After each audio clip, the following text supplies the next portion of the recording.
Universitas Udayana menggelar wisuda ke-134. Dalam kesempatan tersebut, Rektor UNUD mewisuda 706 lulusan di Gedung Auditorium Widya Sabha Kampus Bukit Jimbaran.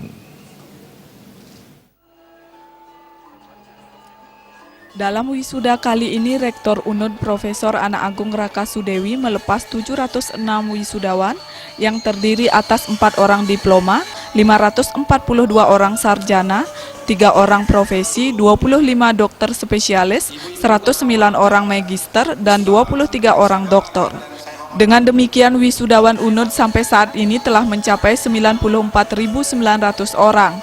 Dari sisi prestasi akademik, rata-rata IPK lulusan perempuan mencapai 3,56, sementara rata-rata IPK lulusan laki-laki 3,43. Rektor UNUD Profesor Ana Agung Rakasudewi mengatakan, menyambut perkembangan teknologi informasi yang begitu cepat, UNUD tak henti-hentinya berbenah diri.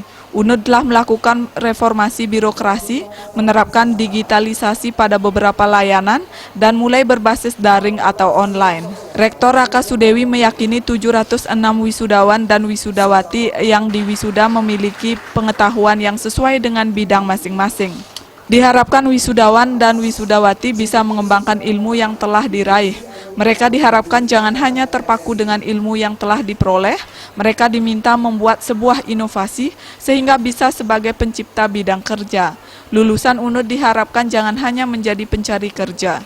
Wisudawan dan wisudawati berusaha mengembangkan ide-ide kreatif yang diajukan dan tidak pernah ragu, terus berjuang dan mencoba pantang menyerah.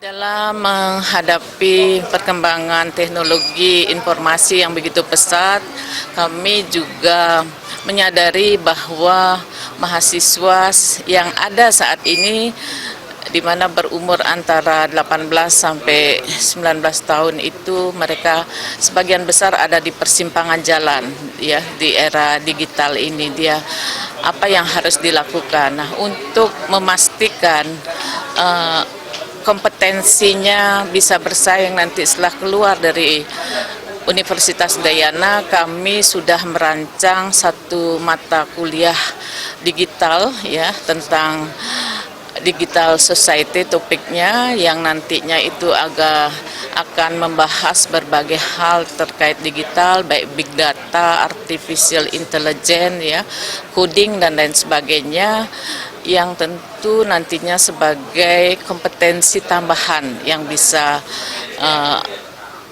mereka beradaptasi dengan digital yang berkembang begitu pesat ini. Pada wisuda ke-134 Universitas Udayana, wisudawan terbaik adalah Dr. Igusti Agus Masrua Jayantiari dengan IPK 3,94 dari Prodi S3 Ilmu Hukum. Lulusan terbaik program S2 adalah Dewa Ayu Indah Cahyanti Badung dengan IPK 4,00 dari Prodi S2 Ilmu Hukum. Lulusan terbaik S1 adalah Gede Boy Sista Nanda Dipraja dengan IPK 3,92 dari Prodi S1 Sastra Jepang, Cening Suprani Gama dengan IPK 3,93 dari Prodi S1 Industri Perjalanan Wisata, Tulus Sihombing dengan IPK 3,93 dari Prodi S1 Ilmu Administrasi Negara, dan Putu Erik Sanjaya dengan IPK 3,92 dari Prodi S1 Teknik Mesin. Joka Andika, Bali TV.